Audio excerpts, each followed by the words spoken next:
Yo, what's going on everybody? It's your boy Naruto Explain here, bringing you guys another Boruto Naruto Next Generations discussion. And today we're going to be discussing more of the fallout from Boruto chapter 76. And we got another big one to unpack, which is Daemon versus Boruto. Now in the last chapter, we saw the clear battle lines being drawn for the future encounters, where it would be Sarada and Sumire versus Ada, and Boruto and Kawaki versus Daemon. However, we all remember what happened the last time Boruto and Kawaki tried to fight Daemon. Even with the handicap being given to him, they still got beaten up faster than Daemon beat down Code and took away his honor as a grown man. So how exactly could things turn differently next time this battle occurs, given how incredibly strong Daemon is? Well, in today's video, not only are we going to be looking at the ways that Boruto versus Daemon could play out in the future, but also what I believe is going to be the most likely outcome for any potential battle itself, or even if there's going to be a battle at all. So in order to appreciate the tall task of Boruto versus Daemon and the near impossible odds that Boruto has to overcome in order to be able to even fight on an even ground with Daemon, let alone defeat him, we have to take a look at how strong both Boruto and Daemon are. So starting off with Boruto, for all the talk that he's a custom created character that you get on Shinobi Strikers, where he has every jutsu you can think of made available to him, Boruto, while he is incredibly strong, isn't as bad as some people who are Boruto detractors tend to make him out to be. While Boruto right now is stronger than the Boruto who fought against Boro, we have a good bit of evidence on where Boruto is post Ishiki Otsuki arc. In the battle against Code, base Boruto got toyed around with by Code, and Boruto, using basic boosts that comes with the Karma, stood no chance against White Karma Seal Code. It wasn't until he began scratching on the surface of true essence of Karma that Boruto began to do a little bit better in combat against Code, with it even being worth noting that Code is stronger than Boro, who Boruto and Team 7 fought against. Even using true essence of Karma, Boruto still wasn't able to take down Code, with Code not even being sure if Boruto could have actually taken down Boro, not until Momoshiki took control of Boruto's body, and it was at that moment Code realized that he was seeing the true power lurking inside of Boruto. But so far, only Momoshiki's been able to pull out that full power that scaled Boroshiki over White Karma Seal Code by such a large margin. Since then, Code has gotten even stronger since he's fought against Boruto by getting his limiters removed by Amato, and Code's power level jumped to a level beyond Jigen, but beneath Ishiki Otsuki. However, in the face of that power, Daemon absolutely toyed with Code and was about to kill him before Code left. Narratively, it's already been established that Daemon is one of the cyborgs who Amato created that were physically stronger than Jigen, and as the manga said more than once, these cyborgs are stronger than Jigen, but Amato never says they surpass Ishiki in power, and when Shikamaru discusses the power levels, it's always been in reference to cyborgs that surpass Jigen, but he never name drops Ishiki. And in the times that he's done so, he's specifically said stronger than Jigen, weaker than Ishiki. Given how much stronger than Code Daemon is, the knee-jerk reaction is to scale him above Ishiki or at Ishiki's level, but I don't think you can go that far. Yes, he caught the chakra rods at point blank range, and he flexed on them by catching them with his teeth, meaning that he had reaction speed faster than Rinnegan Sasuke, but that's to be expected. Daemon scales over Jigen, who is physically stronger and faster than Sasuke. Yes, Baryon mode Naruto caught the chakra rods with his bare hands, but it's a stretch to say that Kawaki summoned in those same chakra rods at the same speed that Ishiki was able to do so. If Daemon scaled over Ishiki, Amato just would have enacted his plan to drag Ishiki out of Jigen the moment he was ordered to dispose of the cyborgs who he created, because the cyborgs are stronger to kill Jigen. We all know that. And if they could have killed Ishiki, who we have confirmation from both Naruto and Kashin Koji and Shikamaru is stronger than Jigen, he would have said as much when discussing their power levels when talking to Naruto and company. Nevertheless, for Boruto to even stand a chance, he'd have to master Momoshiki's power in full. Yes, Boruto's 100% Otsuki, but can we say that 100% Otsuki genetics means he's harnessing 100% of Momoshiki's power? Because when it comes to using Karma, Boruto's still a bit of a novice. To use a car reference, with a Hellcat, you have the black key that gives you part of the power, and then you have the red key that gives you the full 700 horsepower, or depending on the model Hellcat, you get more horsepower, but you get the point. But even then, with the red key at your fingertips, if you don't know how to drive a performance car, you're not going to be getting the full power out of that car when you're driving it unless you know what you're doing, and you're not going to get the full benefit of that supercharger unless you know how to drive it and unlock that supercharger. I think we still have Boruto operating his Karma Seal with the figurative black key, if you will, where he's got a limit, even though he says he can better control the power right now. Until we see him using more of Momoshiki's powers in combat, I don't think we can say for certain that his Chroma Seal is at that figurative red key stage where he's got the full power unleashed. For comparison, Kawaki's closer to us being at that point because we see him using Ishiki's Dojutsu powers, and he's growing more comfortable using them as time's gone on, to the point where Shikamaru's flat out said he's the strongest person in Konoha right now, obviously before Daemon came out the village, and yet Kawaki right now is not as strong as Ishiki or even anywhere close as strong to Ishiki. But whether or not you make the argument that he's stronger than Jigen, that's going to be on you. Personally, I need to see a little bit more before I even go to that point. How Kawaki does against Code, that's going to be your telling marker right there. Anyway, any battle that takes place, you're going to have to keep Daemon in a 1 versus 1 setting, preventing him from placing his palms on you or his reflection jutsu activates, and prevent him from touching anyone else in the area or the reflection jutsu activate. That's a very tall task, one that is going to require more speed than anything else on Boruto's part, because he's got to strike Daemon fast enough to do damage and be fast enough to prevent Daemon from putting his palms on anyone, or even be fast enough to prevent Daemon from putting his palms on him. Otherwise, attacking him will be impossible. Given how easily Daemon was catching Kawaki's chakra rods, it's easy to see matching Daemon's speed, let alone surpassing it. It's going to take a high task in order to get there. Even if you use ninja trickery and deception to try and make an opening, that's still a very tall task. However, I personally think we're going the opposite route here. And again, I think this is an unpopular opinion, but I think this is likely. I don't think we're going to be coming to blows here as enemies. Just as I believe we're going to see Ada won over by Sumire or Sarada, I believe Boruto stands a good chance at winning over Daemon, meaning no bloodlust fight occurs. Just as it's going to come down to whether or not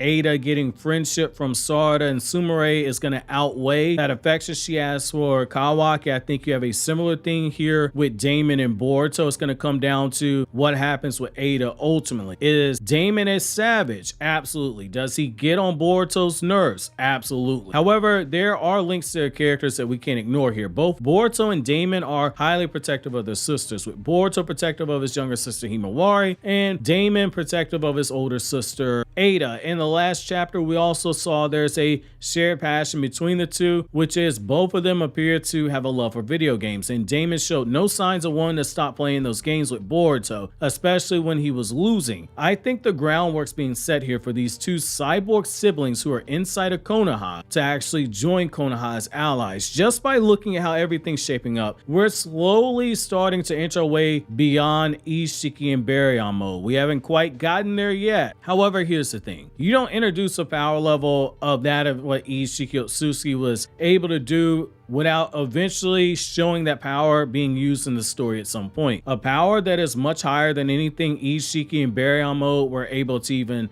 comprehend doing is where the story is heading, meaning at some point someone's going to re-reach those Ishiki power levels or Baryon mode power levels and eventually become strong enough to even do battle with somebody as strong as Shibai Otsuki. If you've read Samurai 8, you know why exactly I think we're going to be seeing Boruto ascend to that level. I don't want to go into spoilers on the off chance somebody joins that 8 of us who actually read Samurai 8. Having someone like Daemon on your roster, I don't think it's the craziest thing, especially when we factor in those two things. Ever since Masashi Kishimoto's return to write Boruto's manga, there have been multiple elements from Samurai 8 being sprinkled into the story, where again, if you've read Samurai 8, you pick up on a few of the things, which is why people such as myself say between the deranged kanji and some of the other writing tropes, when you add in the Samurai 8 stuff, Kishimoto said you're gonna read Samurai 8 whether or not you want to or not. And this was even before Shibai Otsuki got introduced and we were told how strong he was. So the other thing to keep in mind is that Boruto's mangaka Mikio Ikimoto numerous times has spoken on the strong influence that Dragon Ball has on him, to a point where he'll reference Dragon Ball's manga before he references the Naruto manga. In Dragon Ball, the characters the English dub refers to as the Z Fighters were all former antagonists in the story who were won over by Son Goku at some point in the story. I don't think it's crazy to say Daemon at a minimum is going to be moved out that antagonist category and into a neutral category, but I don't think it's out the realm of possibility he becomes an ally to Konoha at some point because of Boruto. That being said, I'm curious to know you guys' thoughts on this. While you think that over, click here for my newest video essay on the beauty of Makima as a character, and click here for this newest Naruto Explained video.